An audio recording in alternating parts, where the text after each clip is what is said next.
ETBrandEquity, in association with Tata Communications and Genesys, presents ET Studios' Customer-Centric Strategies. In today's hyper-connected era, customer expectations are evolving rapidly. Technology has transformed the way businesses engage with customers, creating opportunities to deliver seamless, personalized, and delightful experiences at every touchpoint. Brands that embrace these changes and prioritize customer experience are not just building loyalty, but are also driving measurable business growth. Consider this. Research shows that customers who experience exceptional service are 10 times more likely to recommend a particular brand and 3.5 times less likely to churn. It's no surprise that 58% of business leaders are transforming customer service centers into revenue-generating hubs, as per a recent Gartner survey. This transformation is powered by innovations like AI, omni-channel communication platforms, and data-driven insights. But this journey is not without its challenges. Integrating these channels, ensuring scalability, and balancing employee and customer experience remain critical areas of focus. Today, we have an incredible panel of industry visionaries who will share their expertise on this subject. Please join me in welcoming Vijay Balakrishnan, CDIO, Godrej Enterprises Group. We have Arul Rodricks of Tata Communications, Girish Hadkar, who is the CDIO of Tata Realty and Infrastructure Limited, and we also have with us Regi Thomas of Genesys. A very warm welcome to all of you here today. Thank you. Thank you. It's our absolute pleasure to host you on this panel. And let me quickly start it off with what I was mentioning earlier about this hyper-connected world that we're in. How do you think that's fundamentally changed customer expectations, and how are you pivoting to meet them? Vijay, I'll start with you first. Sure. So this is definitely the million-dollar question and the elephant in the room that all of us cannot ignore, and we need to address it right now. For us, with a predominant consumer goods focus, the customer experience in the regular day is driving his or her expectations when they try to purchase our products in their interactions with us and so on. So they want us to be knowing them very well. They want a very seamless connection across their touch points, and they want us to know them so well that we need to start guiding them on their futures purchasing thought process, etc. All this said and done, there is a underlying awareness around privacy, which is absolutely something you cannot ignore. That's also getting into the expectations of the customer. So it's becoming a little challenging for organizations like us that at one end you want us to know you more, but then at the other side you want us to make sure that we don't invade your privacy. Absolutely. So balancing between the two becomes very critical for you find these expectations to be very contradictory in nature. That's right. Would perhaps giving users control to edit or delete their information solve a part of this problem? Yes, but even before that, I think to get extremely clear about the intentions of what we want to do with the data that we collect from them is going to be very important, which becomes a little bit of a cart before the horse kind of a scenario for us, because we need to know what we can do, because the possibilities of what we could do with some data or any data is just infinite today. So we have to figure that world. We need to be very clear around our expectations on the other side, which is a very, very good challenge to have, to be honest. And while I say that as the CDIO for Godrej Enterprises, wearing the customer hat, I have exactly the same expectations as well. Okay, so that's pretty much what hyper-personalization with a very conscious privacy notion is very, very important. Yeah, like customers say, mine my data only to help me and make sure it's very private, right? These are their topmost concerns. Arul, how do you view this? I just want to pick up from where he left off, right? Hyper-personalization, that has currently become the norm, right? Where today customers would absolutely want to know their preferences, they want to know their likes, their not likes. At the same time, they'd also want to, have access to all channels, which is preferred to them. And they hop from one channel to the other channel, can be web to email to chat to social media to anything. They want all this to be completely connected, consistent and seamless. The frustration comes to customers is when this is a complete disconnected journey for them, or disconnected experience, if I have to say. But just to add to another thing that he was talking about is the real magic actually happens when the two perspectives, which is your customers and your agents, are working well together in terms of powering personalization at both ends. For that matter, if for customers it has to be more intuitive and proactive.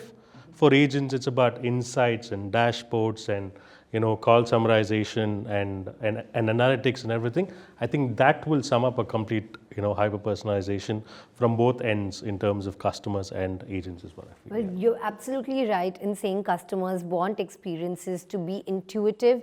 They want their predictive recommendations to be richer, and they want that overall omni-channel experience to be seamless. They don't want to be repeating themselves.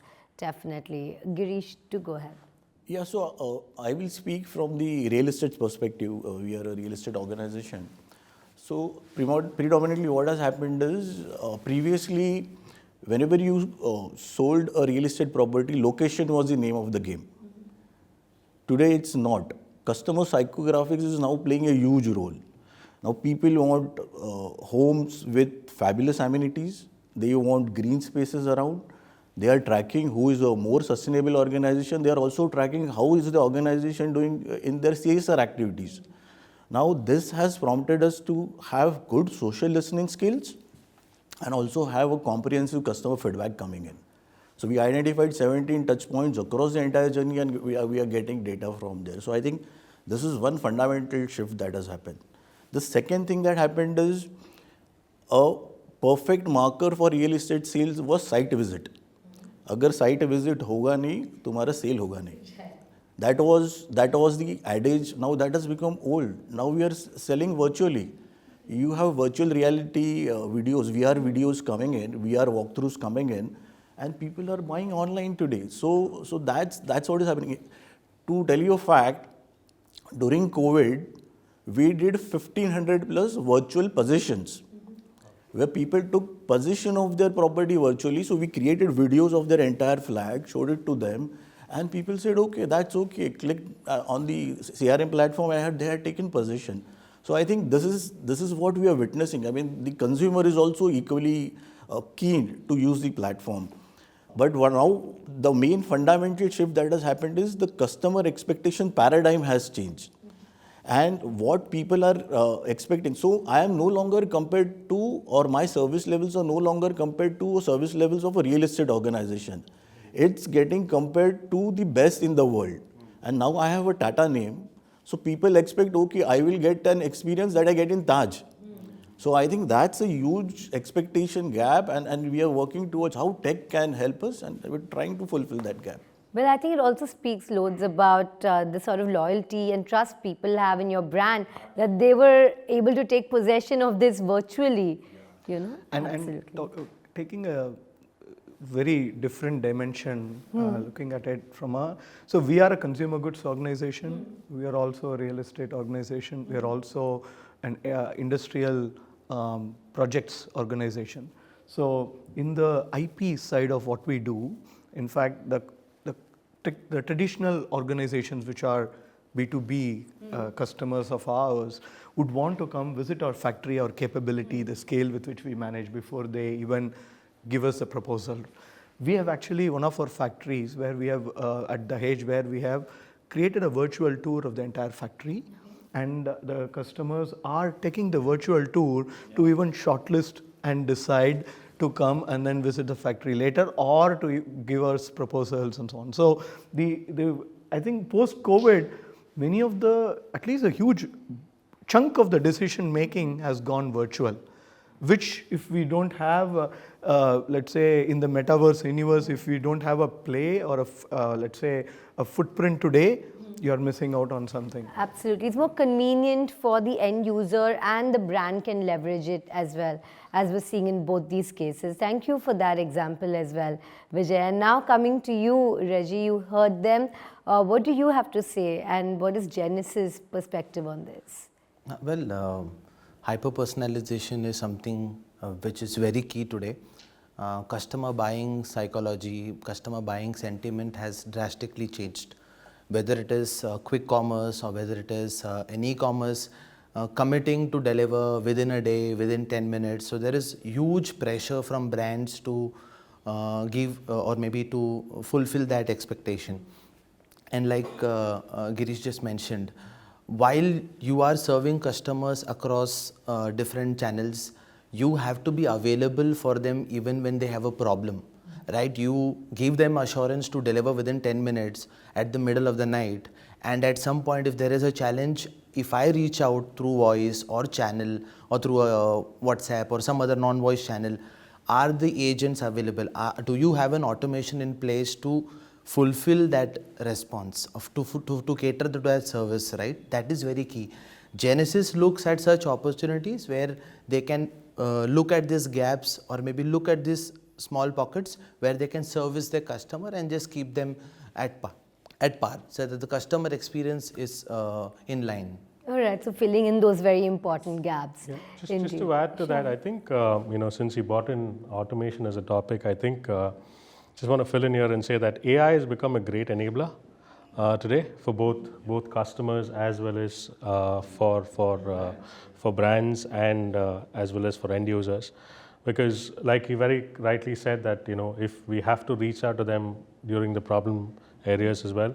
So if you're proactive enough to actually send them a message saying there will be delay in services and outages, I think that will solve a lot of problems rather than, trying to resolve an issue, when it's occurring. So it's important, I think, in that space. Yeah. Now that you mentioned AI, we have two stellar CDIOs here on this panel. I'd love to hear from them. First, of course, the sort of positives that are there that AI is bringing in. So the sort of advantages that AI has when it comes to data especially, but also the challenges that you face while working with this emerging technology. So Vijay, go ahead. As a practitioner of AI, I fundamentally see, first of all, there is no end point to it. It's a journey and it will remain a journey. The possibilities will keep emerging, you keep playing catch up, and there is no end to it. Second, the ultimate maturity, like I said before, is to create, I call it a digital twin of anything, right? So the customer's experience today is a connected experience that they expect from brands like ours. Usually their research happens online, bulk of the research, and then they walk into our interior store and they want to continue from where they left online. And they want us to be ready for it. So it's not the 10 sofa sets that they would want to again go through, but the 2 that they have shortlisted online, they would like to feel and see how it works, what colors are available, and etc. So, and all these is not possible, and it's not enough even if we deliver these with AI. It's a post-purchase experience, right? So today, in the regular quick commerce world, look at the number of updates we get before we receive an item that we ordered 10 minutes later. And versus the amount of money they would spend in consumer goods, their expectation is very, very similar. And it's not always that they expect on-time delivery. And I keep saying this, it's no surprises. Not that every time your quick commerce delivers on time, but they let you know the moment they perceive a delay. So that's exactly what we have done at Godrej Enterprises. We have collected all the data right from, let's say, their research online to their purchase from us. And based on the route, we are using analytics to find the expected time of delivery and we keep traceability through that, and making sure the customers are known. If the expected delivery is by Monday, but then something changed because logistically many things could change, and okay, by the way, now your delivery will be Tuesday. As long as you let them know before Monday that is going to be one day delayed, it's acceptable. Yes. It's just that I don't want to be at home waiting for the product only to know that, oh, it's going to be tomorrow. Lastly, around the services piece, I would like to connect customer experience with something very remotely digitalization that happens at a factory. So what we see, we usually see car manufacturers, recalling products or giving free upgrades or services based on faulty products. We are getting into a zone very similar. On a bunch of our factories, we are in the process of implementing complete track and trace and genealogy, so much so that if there is a faulty part related issue that we detect at the post-sale service, we would like to go back, trace it to all the potentially faulty products we might have in the market, and proactively going and servicing them. So I think it's not just hyper-personalization on one side, customer experience on the other one, but it is that seamless connectivity that AI enables you to do, to make sure that customer actually feels they are in the center of everything that we do. Right, and it needs to be continuous, right? It can't just be a one-time intimation. The customer expects that sort of continuous updation and after service as well. So absolutely. Girish, how are you tapping into AI at your end? Yeah, so I think, completely resonate with what you said. The customer needs to be the prime focus of everything we do. And with that in mind, we also started about 2.5 years back, we started Customer First project. And when we said, and AI was not such a big buzzword at that point of time, but digital was. And we said, okay, we now want to move digital. What do we really want to do? And what came out through discussions was we wanted to create human experiences in a digital world. So I think this is what we set out to do. And when we said, okay, what does it really mean? Then we said, okay, we have to listen to the customers. And that's where the feedback platforms and the social listening part came in. And so we created personas, and for each persona, we understood the digital necessity of each persona. Where would they want to interact with us digitally, and where would they want genuine human experiences? So I think that became sort of a process map for us. And on that, we said, okay, let's have AI coming in. Now, Gartner made it very easy. Gartner has given a very brilliant framework. So he said, divide your AI into two parts. One is your everyday AI and game-changing AI. We said, okay, let's focus on everyday AI. Now, before, and you rightly expressed concerns about, okay, how is AI going to behave with my customers? So I need to know first. So we divided that journey into three parts.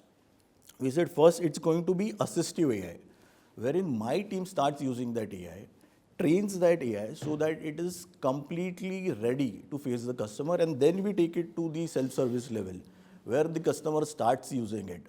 And finally is proactive AI. So once I know that this is a need which the customer is going to ask, why should I wait? So proactively we should provide it to them. So I think that's the journey. And one example that comes to my mind is before we launched our conversational bot on the website, we had our team using it completely. And it's not a complete AI bot, it's an NLP bot. And it's trained on predefined use cases, which we know this is the universe of questions that will come in. Beyond that, it will transfer it to an agent. So that's something that we have done. So we have gone through that journey. We have not reached the proactive level, but now Agent Force has come in, Gen AI has come in. Now, how do I use Gen AI now to take it to the next level?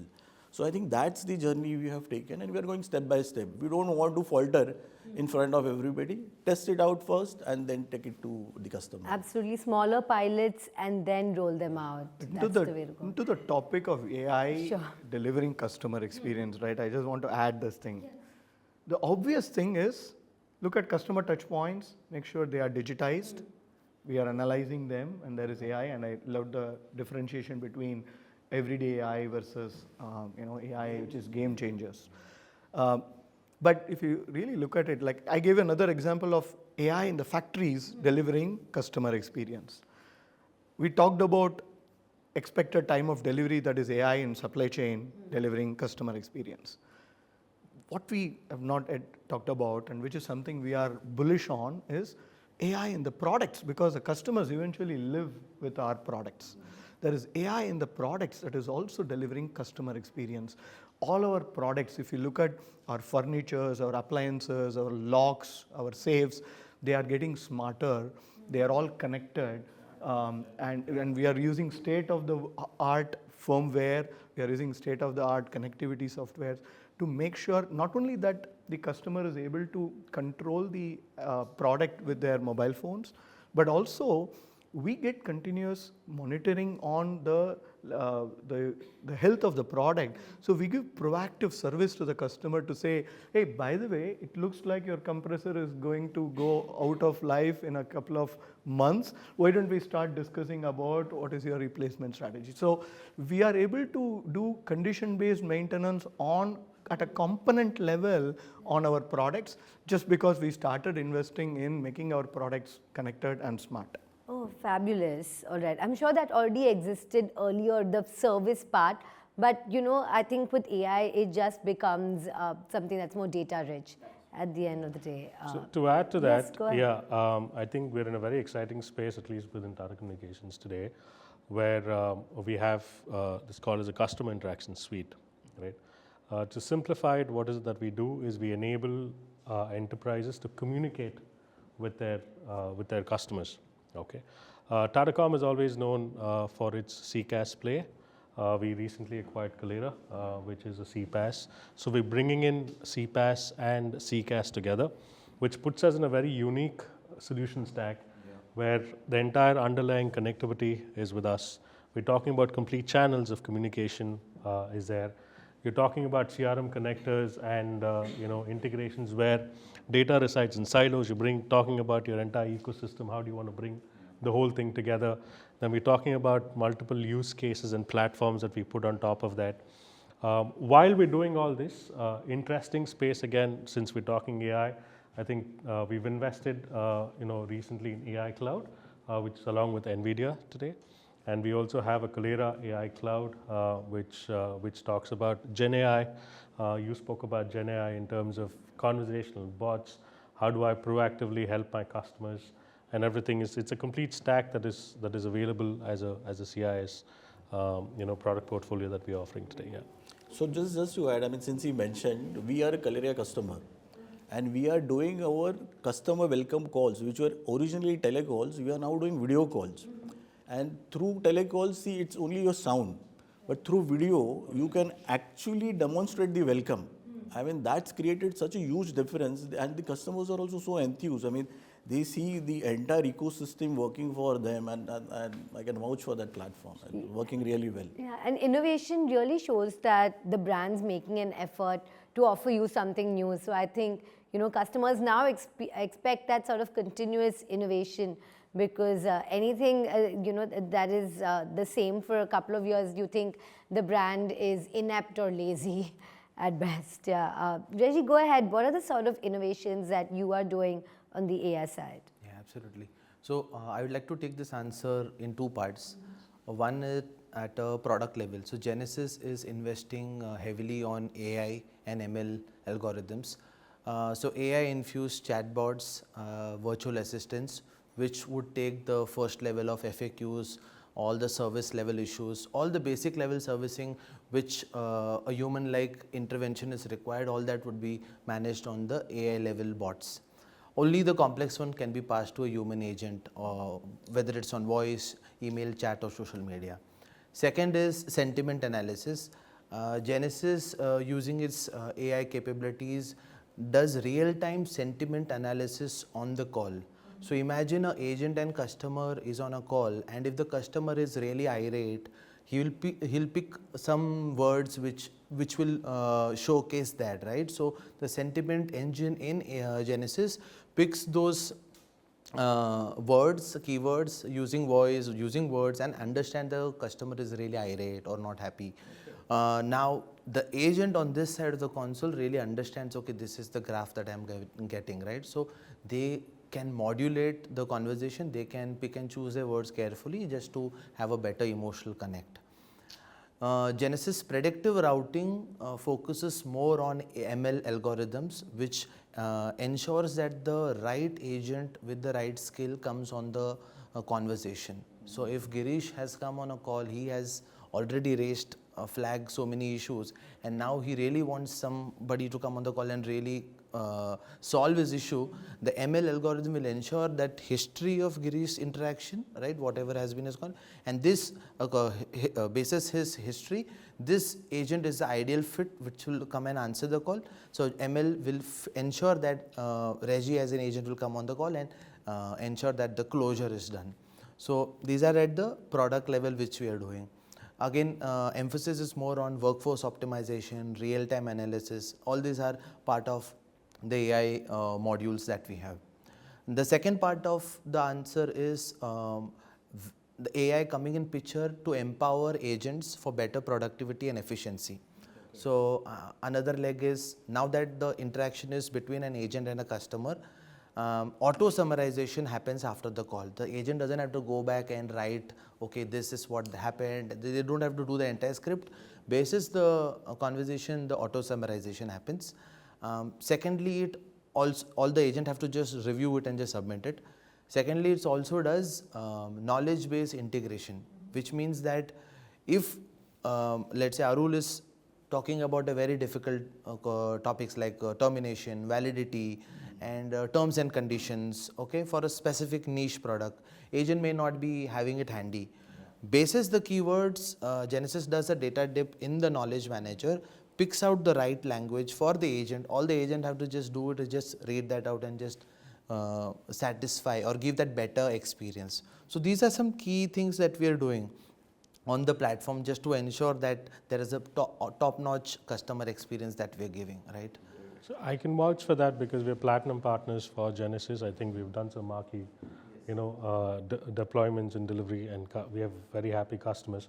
Just to add to that, since we're talking so much about from an agent perspective, right?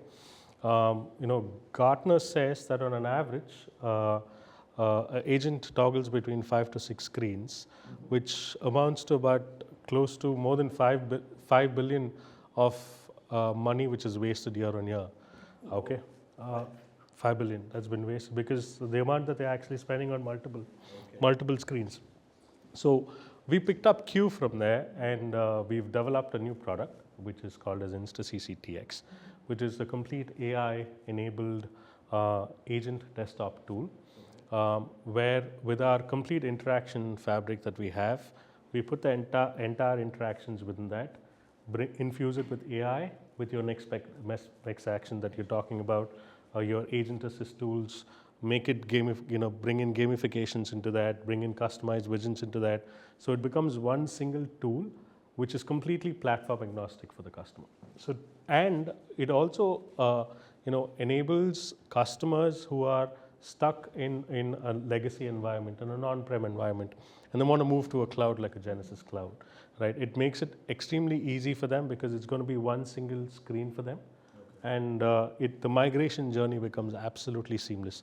So we're looking at solving 2 issues there, especially from an agent experience: one single tool, one single desktop, and a seamless agent experience infused by AI. Yeah. So making it easy for the customer and also a great employee experience for the agent on the other end. And it's great to see how everyone's using AI here, right from innovating your product to the sort of support that you're giving via AI to the customer. It seems to be an end-to-end AI, AI-supported journey here. But I'm sure because it is an emerging technology, there are some challenges that you're encountering as well. Can you share with us one significant challenge that AI is posing and how you are tackling it on your end? It's not a challenge. It is just a different way you have to operate. AI tells you something that's not easily perceived by human brain. Naturally, when it starts getting very core to your living, you would want AI to explain to you why it is advising you in a certain manner. We keep saying technology is becoming closer to human with AI, that's the intent. But then look at it, if suddenly somebody comes to you and says, I want you to invest in this stock, the first question you would ask is, why do you say that? So that is explainability. And that's the good nature of that. Like I said, I don't see it as a challenge, but that's just the new world that we are getting into, where everything has to be explainable, along with the fact that everything has to be AI. So that's something very, very critical for us. But at the same time, this happened a few decades back when computers became omnipresent, right?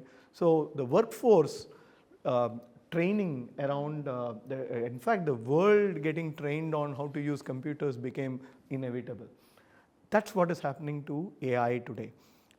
With the advancement in Gen AI, AI is becoming much more near term to do. It's not a long range plan that we have to do with AI.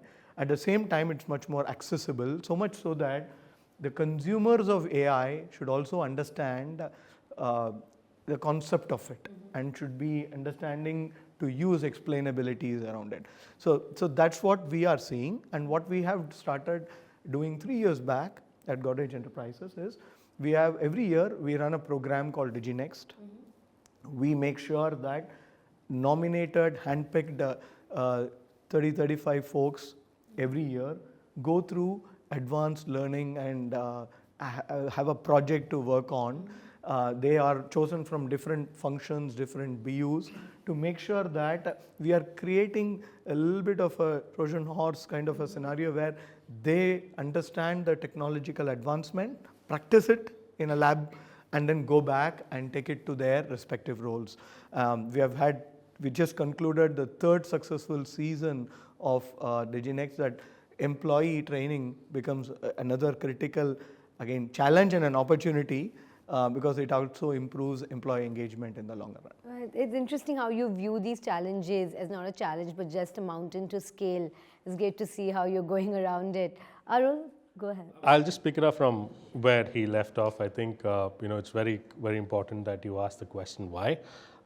Don't pick up information as is. I would probably call that as an AI hallucination, where you're saying that you ask a question to the AI, it's posing an answer back to you. There are some misinformation that actually comes to us. I think it has to be human-centric, validated. I think that's one of the major challenges that AI is posing today. But at the same side, I think we also need to look at how do we protect data security and how do we take care of our user privacy.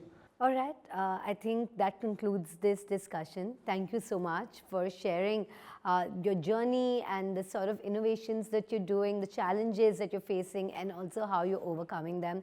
I think it's been a comprehensive discussion and a very enlightening one at that. Thank you so much for your valuable time, and thank you for joining us today. Thank you. Thank Thank you. you. everybody. Thank you so much. Thank you, and thank you for watching. And remember to stay tuned to our series for more such insightful discussions.